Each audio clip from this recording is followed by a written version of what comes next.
Dahil seniors night ni Ate Amber, kaya need namin mag-overnight.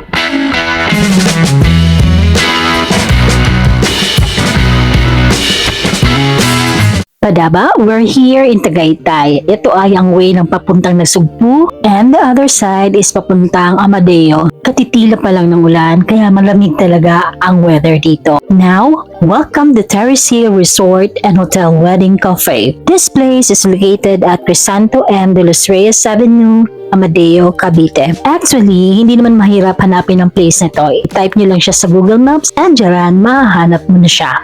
Dati yung pinakamalaki kasi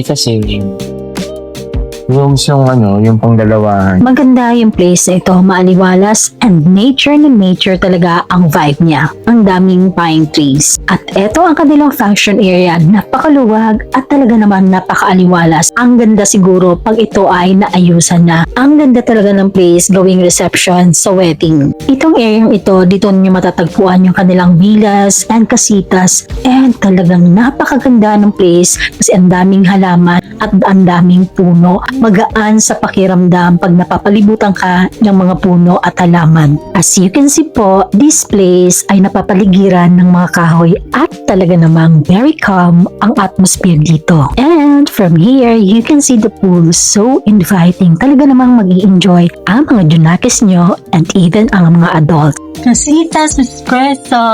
Espresso, pang kape. Mga padaba, welcome po sa aming magiging accommodation for a night. Pagpasok mo pa lang, you'll be welcomed by a very spacious and cozy room. Casita Espresso has 2 double-sized beds, 1 single bed, and 1 sofa bed at meron din silang cabinet for your clothes. Bonggacious, di ba? Tabi-tabi po.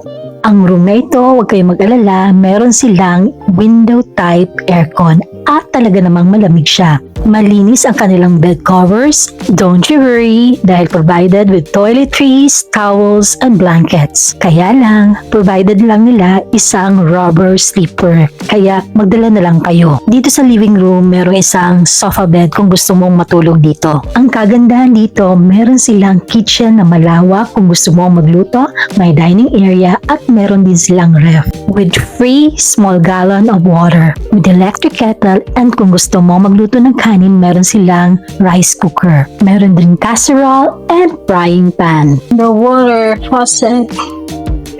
Then CR. Tabi-tabi po. Malinis naman siya, no? Malinis siya. Meron silang smart TV with Netflix and of course may wifi sila at yung password nakapaski lang doon sa likod ng TV. Mamaya, pwede ka mag-swimming.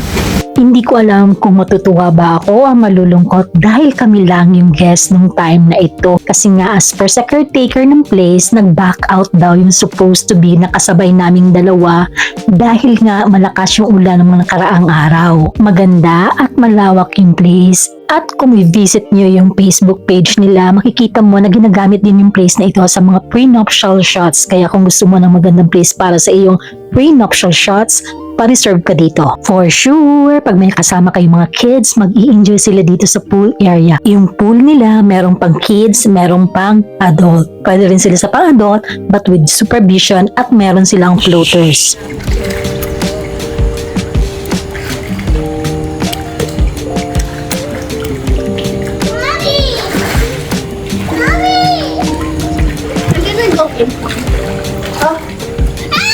Ang masasabi ko lang mga padapa, looking at these pine trees just in front lang ng room namin ay very calming and relaxing. Ilaw na. Kaya naman, kung naghahanap ka ng place that you can escape, feel recharged, refreshed, restored, and renewed, ano pa ang hinihintay? I-add mo na ang place na ito sa iyong BK Mood list. Ayun, Bio. Doon ka, Be. Ang cute.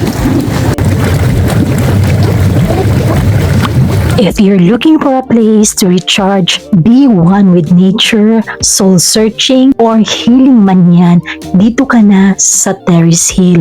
Visit mo na ang kanilang Facebook page and of course, kung gusto mo mag-book, punta ka sa booking.com.